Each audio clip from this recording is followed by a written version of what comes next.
Okay, before this video starts, can we just appreciate the choice of music that I have in the background this time? Yeah, it's a remix because I'm scared of copyright infringement. And the YouTube channel that created this, I'll put their channel in the description if you want to check out more of their remixes because I feel like everyone deserves credit for what they create. So, yeah. Boop boop. That is copyrighted. And a heart. Everyone knows that. Hey, what's up, you guys? It's just Praise here, and I got inspired to this video because a certain actor of a certain show tweeted out his phone number for a second, and I did not get it. I still regret that. But anyway, today I am, if you didn't see it by the title, I am talking about the one, the only TV show, Supernatural. So, without further ado, let's get started, and this is going to be part one of the new series playlist of fandoms, and I'm glad that Supernatural could be the first one. So let's just get right into it. This is me getting into it. So, Supernatural has been going on for like more than 10 years now. The mid-season premiere of season 10 just happened, and I'm so excited, and they announced for sure that they're having a season 11. And I'm so excited, like, oh my god, I'm so happy they're not stopping it because it's Supernatural. You know, you never want your favorite TV shows to end, but it's like, oh my god. But it is going to be hard when they finally do stop the series, because eventually, you know, they're going to grow old, and they can't... Okay, anyway, stop. So, I didn't really grow up with Supernatural. I can't say that I watched it since I was like 8. It was around this time last year where I discovered Supernatural because my friend Max was just like, Praise, you have to watch it. You know, he was just telling me all the time to watch it and how I'd fall in love with it. So I checked it out in January of last year, and of course I fell absolutely and utterly in love with the show, its characters, its actors, its plot, its storyline. Is plot and storyline the same thing? I think it is. Whoops. And I wish I grew up with it. I wish that I had more time to get to know Dean and Sam, but I didn't. But you know what? I don't think the length of how long I've liked a show should determine how big of a fan you are. If you don't know, Supernatural is about the show where these two brothers go on road trips and save people from like demons and monsters and everything along in that genre. Okay, so with Supernatural, I am a huge wuss when it comes to scary movies. So when I started watching Supernatural, it's like every episode is a different scary movie, and at first I was freaked out. Like the clown episode got me, Bloody Mary got me, because like I could not do it. But as time went on, I was like, Psh, I got this, I can watch this now. But even when I see scary movies, I'm still a wuss, so didn't last very long. So let me just talk about what I really appreciate. And I really appreciate the character developments that everyone has. Like, Sam and Dean have literally been through hell. Like, they went to hell a couple times.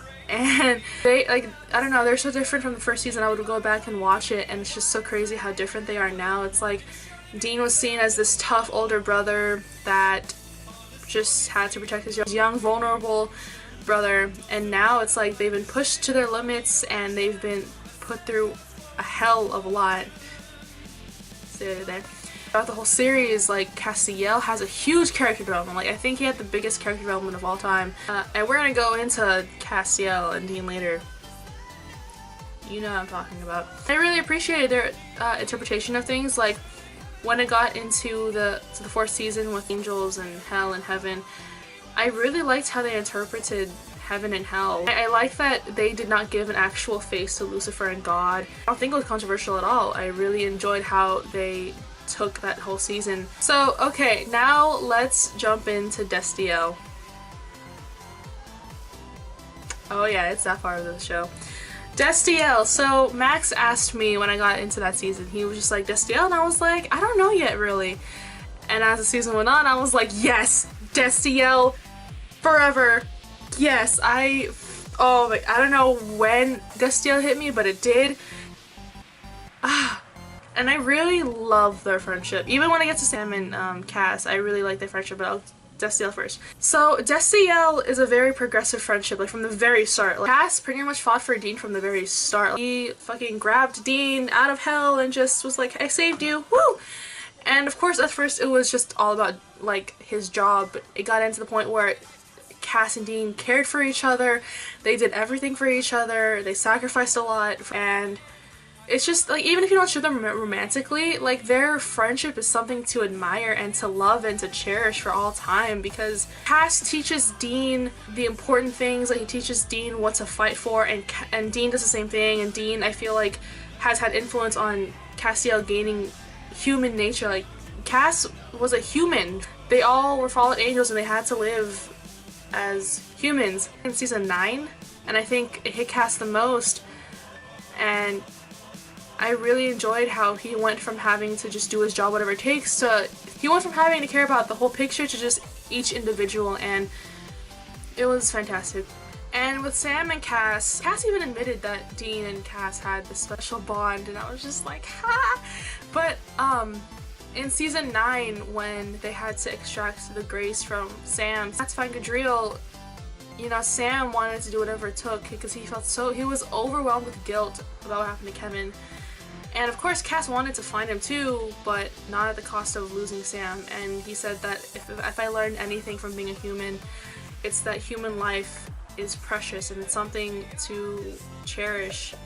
And Sam's life was very important. It's very important, and Cass just did not want to do that to Sam.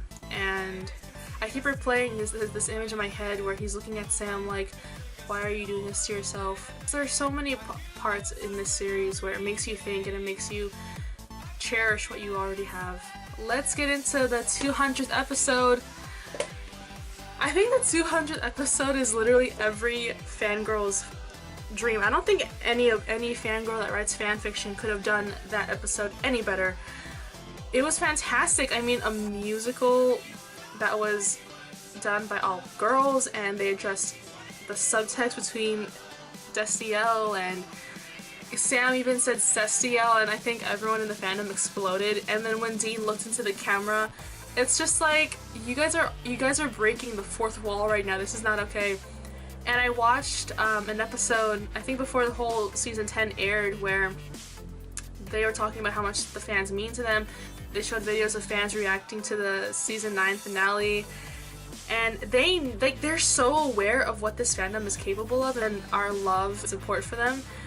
It's amazing because it's just like they recognize our huge fan base and they cherish us, and that makes me really grateful. Like, I love supporting great people. Like, I can't support a celebrity, like, even no matter how talented you are, no matter how well known you are, if you're an ungrateful little brat, I will not support you. I don't care. I will not buy your music.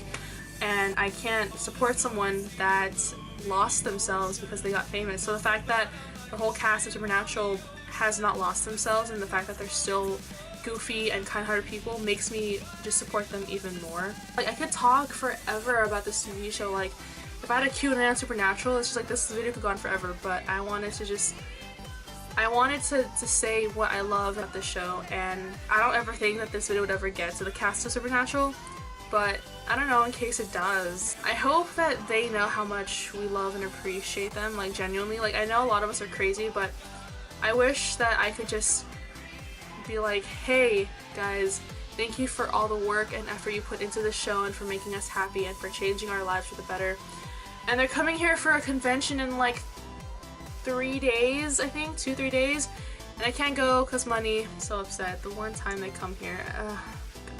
And so this series is gonna be a way for, because a lot of people don't understand what it's like being a fangirl and having these intense interests. So these videos are pretty much like, if you have the same interests as me, if you feel the same way as I do, and someone else in your life doesn't, and you can't explain to them, and these are videos where you can send them and be like, hey, this is how I feel, do you understand it now? Like, this is exactly what I love about this and this. And I don't know, I kind of want to create like a little fandom family. I'm not just going to talk about TV shows, I'm talking about movies, actors, YouTubers, musicians, bands, singers, everything along those lines. And I'm really excited because that is just pretty much what I love about the show, and I might think of more things to talk about in the future, so this might be a part 1. And I hope you enjoyed. I hope that I covered a lot of what you liked in the show if you watch it, and I hope, and maybe, I don't know, maybe someone comes across this and I'm like, hey, maybe I should check out this show because it's badass. I love this show. So I highly, highly, highly recommend it. You guys, remember, be yourself, spread love, and stay beautiful. Bye guys!